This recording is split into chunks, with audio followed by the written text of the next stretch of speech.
G'day punters, here we are for a bit of Punting Melbourne Style. We've been in the Dan Kelly bunker doing some deep analysis on all manner of things, and so a change of venue this week to, as I said, welcome to Shadow DK pod. That's it, mate. Out in the burbs, Absolutely. Not too far out, but no, soft 7-9 from Flemington or something. You could Mooney Valley, you could say, but yeah, pitching apart from Flemington. that's it. Yeah, so that's all the directions I needed to give you, mate. Just go past there and keep driving and hang a left. So here we are, mate. Here we are. What a week, DK. And well, racing, mate. I was going to say quite week, another Yeah. quite week in racing, but yeah, what a week. Yeah, no, it's I can't really explain it, but I mean, I just felt flat all week, even though it's. I can't really put it into words. Just because it's the sort of thing that racing doesn't really. I mean, it'd be better for racing if this sort of thing didn't happen, but it's never going to stop. It's never going to stop. No, it's an old bit of a cultural thing from a bygone era that still has remnants in this day and age. But males particularly. I mean, if there's one guy I've ever said I've got some man love for, whatever was Darren Weir, and I just loved what he did and how he got up and going, and so I was pretty shattered about all that, but. Just so not much shocks us in our industry, mate. We've sort of we're always rumour and innuendo in our industry, whatever happens, especially when someone's successful. Yeah, so mate, no, it's bad. Obviously bad for the industry, but they want it to be on. Obviously, not want it, but they're not avoiding the front pages. They want it to obviously be a warning to anyone else in the industry is doing the same, might be possibly doing similar things. And well, I think in the end that just the nature of racing with the amount of money involved, that people are always going to push the boundaries. And it leads one step at a time further into murky territory, and you can end up in a situation like this. Not that we know what's happened from it. And I thought when we did this show, we'd talk more about our perception of not just that stable, but other stables in the industry. Because in the end, as a punter, and that's our audience is punters, it doesn't really fall to us to figure out why something's happening. It's really, for us, it's just about what's happening. And we've got to deal with what's happening and how we bet to advantage given the circumstances. In the end, how things are happening is the responsibility of the administrators and the stewards, and they've got a very difficult job. And it takes given the environment in Victoria. So, like if you compare Victoria as an example to Hong Kong, in Hong Kong it's a very structured, isolated environment where they've got everyone contained, and that allows them to really enforce the rules incredibly strongly. Whereas in Victoria, it's spread everywhere. We've got 900 trainers or something. I thought there might be that many, but spread out all over the state. And they just can't. They can't be everywhere at all times, and so the trainers have sort of got to have a look at it, and I think they need a stronger industry body to truly to. They've got to, in a way, self-govern themselves, and that when something doesn't seem right, they've got to get involved with the administrators, I think. I don't want to say they've got to do this, they've got to do that. I'm saying it'd be a good idea for them to work with the administrators to try and point them in the right direction. So this just doesn't seem right, we need to have a closer look at this, or whatever it might be. Because the natural evolution of this, if it keeps going down the track it has, like with Robert Smurden doing what he did for so many years, Cobalt before it. Cobalt, and then this situation with the Weir stable. The natural evolution of it is that the racing administrators will want to bring it into a tighter and tighter circle to contain it. So, eventually, you could have a situation where they say, no, the only place racehorses are going to be trained are here and here. Here and here. And obviously, that's it. We're trying to get with those big training centres in the country, getting up and going, Pakenham and Ballarat. Wanting more people there. Yep, so if all these trainers want their own private training facilities and that sort of thing, they've got to do something to stop these type of behaviours evolving. So I'm not sure where it all ends up, but it's part of the picture here in Victoria. There's no denying it. From my point of view, I've evolved with Victoria and got closer and closer to it over the last decade. Like I was, 10 years ago I was punting exclusively in Sydney, and then I started to bet in the spring carnivals in Victoria, and then it evolved from there. And so I've got a better hand on all these stables. But during that period, one of the key things I had to do was get a really good handle on the Weir stable and what were some of their key patterns, yeah, and things that you really had to have your head around. Otherwise, you were going to be brought undone by it regularly. So I'm talking about, just so I'm not talking riddles. To give an example, is I found over a long period of time horses that come to town. So just say it's a young horse, off a maiden win, or even early in its career, less than 5 starts, and they were coming to town. They nearly always improved somewhere between 2 and 4 lengths. And I want to say they'd regularly improve 2 to 4 lengths. So it wasn't always, because if it was always, it would have made it a lot easier. But it was something that happened. It's the same thing with regularly enough that I had to factor it in. So I had to look at what rating they brought to town, and then look at what had happened if they did improve that, let's say 3 lengths, and then price the race accordingly. It's the same with his in the Metropolitan maidens coming from the horses I deal with, a maiden in the country, and he sends it to a maiden in the city. Well, the same. There's just factoring in that minimum to this lot of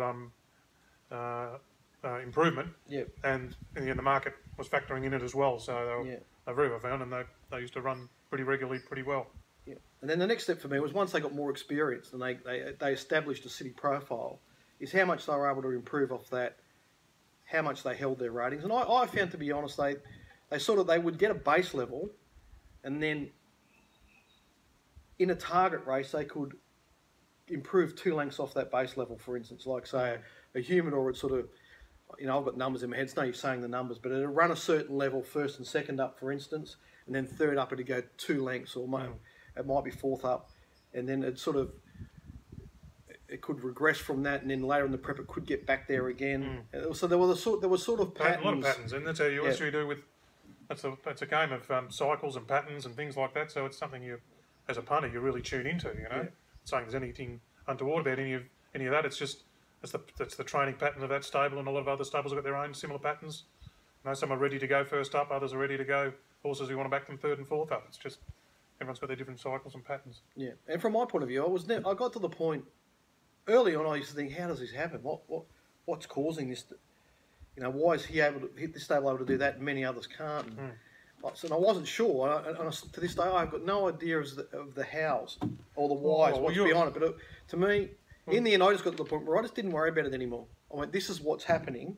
I've got to deal with what's happening. And I think that for punters, that's really the game in the end. All right. Well, you're a Sydney. You're ex New South Wales and everything, and the most similar trainer to him up there is always competing against each other is obviously Chris Waller. So, without saying too much, is there any similarities or any major differences that Well, the big similarity is that I noticed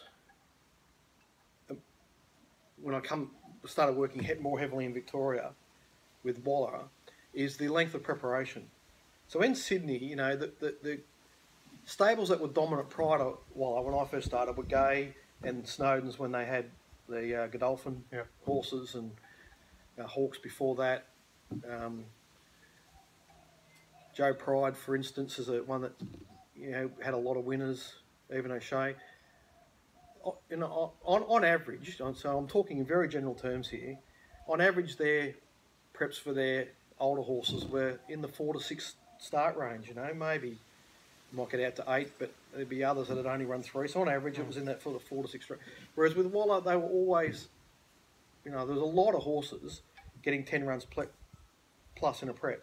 And that was a similar with Weir. So there was a similarity there with Weir, and there are and a lot of the other stables have got farms because they think that having them in day yards and things like that help with that type of thing. And we've seen the Hay stable have a lot of horses get out to 10 and 20 runs and all sorts of things, because of that environment. So I mean, that's probably part of it. How that their gentle trading regimes where they build up slowly with trials.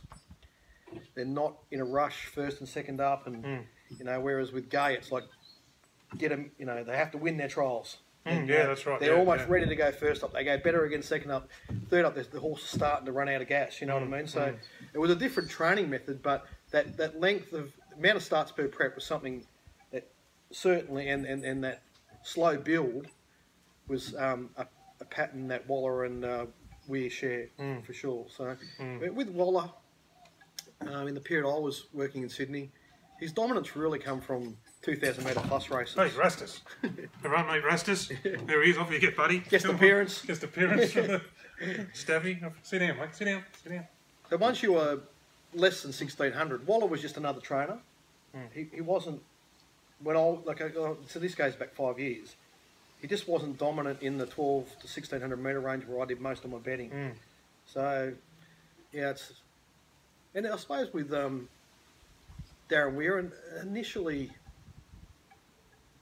I'm sort of guessing here, so I'm not sure if the stats support this, but he trained a lot of winners in the higher distance ranges, in town particularly.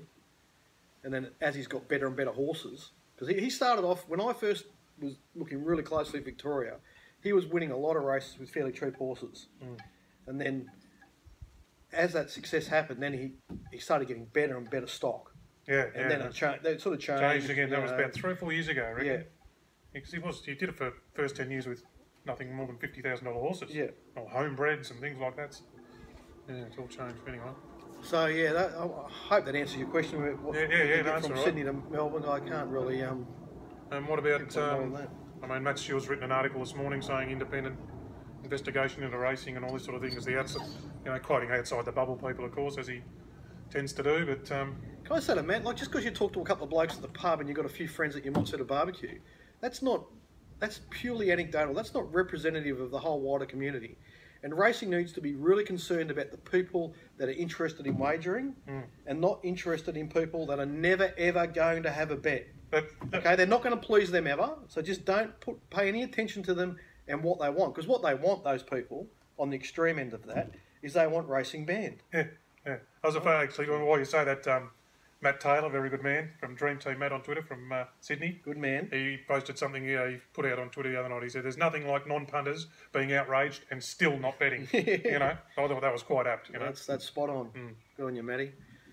Yeah, so, I suppose, look, I haven't read Matt's article, so I'm just saying on the general point that does racing need to be concerned about the wider community's view of racing? Well, yes, but only to the extent that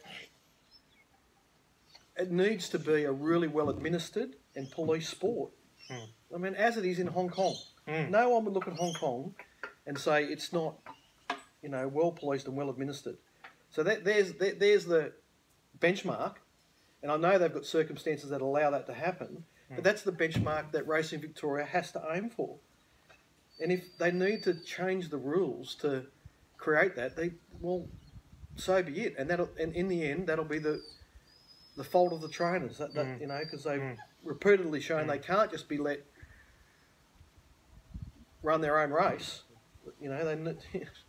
So, which is unfortunate for many that have done nothing wrong. So, anyway, all the horses are all heading here, there, and everywhere. So it's that's all going to play out. But the horses are still they'll move on, and the game will move forward. And Graham Begg said something the other night, a lot of pain for the better gain, and that's where we all sort of look at it. And it's just sad for the staff, a lot of people involved. But as I said, I put a tweet out the other night that I hope a lot of horses stay around the Ballarat area. Some very capable trainers up there. Archie Alexander, Matt Kamani, Mitch Friedman, to name a couple. And if they get more horses, they'll need more staff.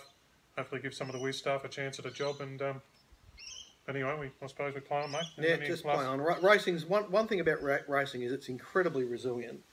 And I've said a number of times it's complete torture, but it's just better than everything else. So you know what I mean? Like it survives all these things. It could be better than what it is, and let's hope we make improvements to make both the betting environment and the general industry environment better. We're relying on the administrators to do a really good job there, and let's just hope, let's hope that. But the underneath it all, the underlying attributes of racing have just endured, and people, there's a core group that absolutely love it, and then there's another wave that sort of enjoy it at the less regularly, and then there's another wave that enjoy it once a year, and that's right. Racing's got so much to offer, so. It'll keep going on, to play on, and how we treat those horses from the Wiz stable going to other stables. I saw Ralphie's sort of trying to mount a campaign to have them all excluded for a period. Personally, I don't agree with that. I think we've got a base level for those horses. We've got a rough idea of how they'll do, whether they regress or whether they are able to find those peaks as part of the game. You know what I mean? That's just, you know, there's no sense in punishing those owners, all those horses, because it's not definable. What's happened is no one knows yet. You know, I mean, the only person that knows is Darren Weir and his chief lieutenants. You know, and I can't. They're not going to give a warts and all description of everything that's happened. I mean, I'll be very surprised. I mean, the hearings later today, and I would say not much will be said. You know, again, that's just that example. But we're looking at the previous at the Roberts third example. We know that there was some racehorse treatments given to those horses via the text messages or top-ups, but exactly what they did to the horses' form, you know, some of those horses have gone on to bigger and better things. Some of them have disappeared. You know, things in different sides. I thought there'd be a real go on the betting for that one as well, and I think they didn't get the police squad involved in that one, so they haven't been able to do that. Yeah, because it takes their sort of forensic work to be able to do it with all the digital footprints and everything. Yeah. So this time they've taken along the police squad with them to look at more the betting, that outcomes and the things like that. So I think that was an interesting difference, because yes, I would have thought the betting on the in the Smurden one would have been very interesting in a lot of those things they found. But anyway. Yeah, well, like we said before, DK, it's not really our job to worry about all these things. But my understanding is that the police have much greater powers in terms of tapping phones and getting those type of digital records that you're talking about. And, you know, and obviously the stewards have really good access to the betting records, but some of the phone and communication records, that's the domain of the police. I said to someone the other day, there'd be a horse trainer who wouldn't find, you have to go far and wide to find a horse trainer who has a bet in his own name and an account in his own name these days. You know, they know how close they are skating to the line, so they just, you know. And I would say if what happens here is that, you know, the trainers involved or the people involved get just racing suspensions, my guess is we'll see them back at some time in the future. But if the police get involved and it gets into the criminal domain, then there might be no recovering for them. So, because there's plenty of trainers now that are training now that have had previous convictions for these type of offences, and they, you know, put their hand up, copped it sweet, serve their time and come back. So I mean, that's possible. Like the thing we say about Weir is at the base of it all, he's obviously got a remarkable affinity with horses, and he's got. He's a good horse trainer. Great. You know, I don't know how old. Robert Smurden was a great horse trainer. Yeah, exactly. Great horse trainer. Exactly. Whatever happens. And then the environment gets causes people to push it further and further, and then, you know, eventually some or all get caught. Right now, the other side of the coin that I always think of when I'm thinking about these things is whether it's Robert Smurden or this case or whatever, and you know, if they are pushing those boundaries and they are crossing the line, it just makes it really hard for the people that aren't. Yeah, that's, you know, and then we've seen a lot of good horse trainers virtually have their careers ended, or they've got right to the point where they can't make a go of it because it's just too hard to win a race. Yeah. You know what I mean? So, like, it's always good to see those sort of people getting opportunity. I just, you know, like, I don't want to really say any examples because then it... So, like, I just don't want to say any. But, you know, when I see, even in the last week, a lot of trainers bobbing up winning more races than they regularly do, I think, well, that's good. That's what is supposed to happen here. You know what I mean? So... well, that's what Dad and Blinko said to me when I said about giving some young trainers, you know, hopefully give them, he said if some good young trainers get a boost out of this, it'll be something out of the wreck, you know. So, absolutely. All right, I think we've said enough on that.